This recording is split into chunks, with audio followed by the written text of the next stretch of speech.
What up, YouTube fam? 609 Collector here, coming at you again. This time, this is going to be a video of a body swap. I'm going to take the upper torso from X-Force Wolverine, put it on Tiger Stripe.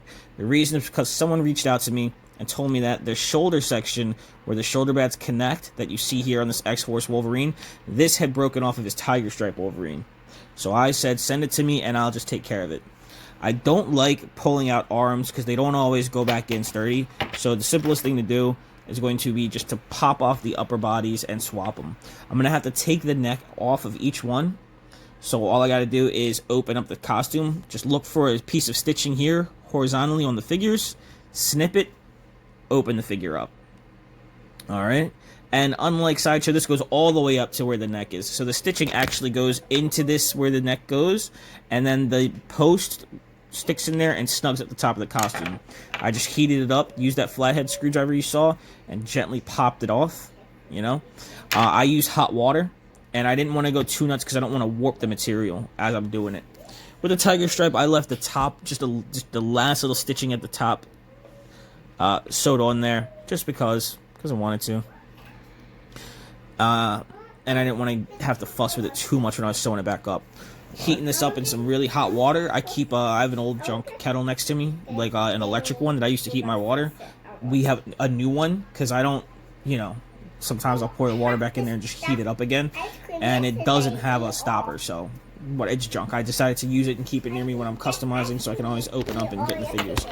So this water's nice, fresh, hot. All I'm going to do is heat that up, give it a little tug, and the upper torso is going to separate from the lower torso. Eventually. This process is the same for both figures. You know, you get in there, you sew up the back, and even when it's all the way open, you'll see that the last bit of stitching is still in the costume. That's all you're going to really see here. You're not missing out on much.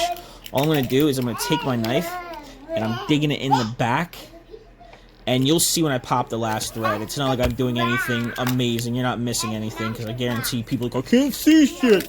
That's all I'm doing. I'm getting in there to get that last thread out so that I can pull the costume out from under the neck, because that's how they're so secured into the Mezcos.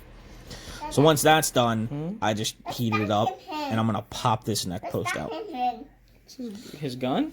That's pretty much it, because even though I'm swapping the upper torsos, I don't want to have to paint the necks when I can just swap them. So that's what you're seeing here. Fresh hot water, sit it in there. People always ask, how long did I leave it in water? Just for like a minute, you know. Mezco, maybe 2 minutes. And then I just wanted to heat it up again, get the whole thing nice and hot, pop it back onto the Tiger Stripe body. It was that simple. Now what you're seeing here is you're seeing me sew this up one-handed. I got the camera in one hand because my stand, for some reason, I don't know what that was going on. But I'm sewing this up with one hand. So what I did is I went from the inside out, and I realized doing this figure that if I curve my needle's got a slight curve to it. So what you're going to see is you want to go from the inside out and then over, and then you don't go up, you go exactly in, just on the opposite side, exactly in where you came out. So you're always going side to side, but with a curved needle you can go in and then up at the same time. So watch, I'm just going to go in and out. I'm going to come over to the other side, I'm going to go in on the opposite side, but then I'm going to go up about like an eighth of an inch, all in one shot.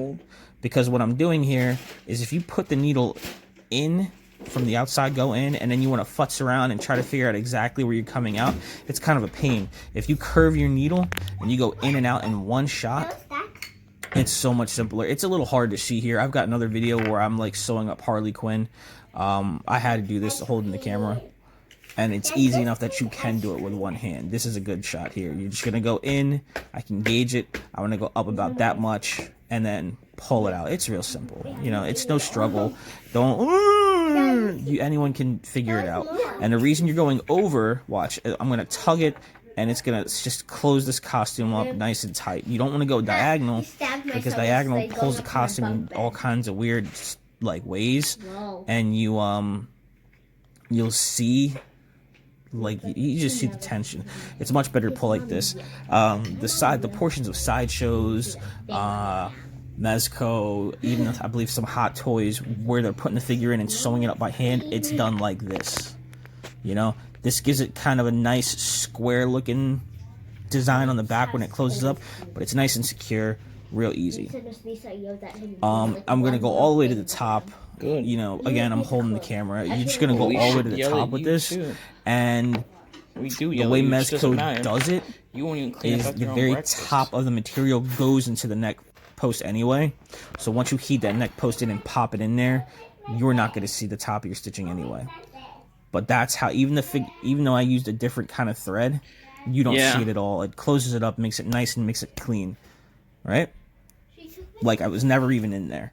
So that's just this project I did. You know, please like, subscribe, comment, and I'll catch you in the next one.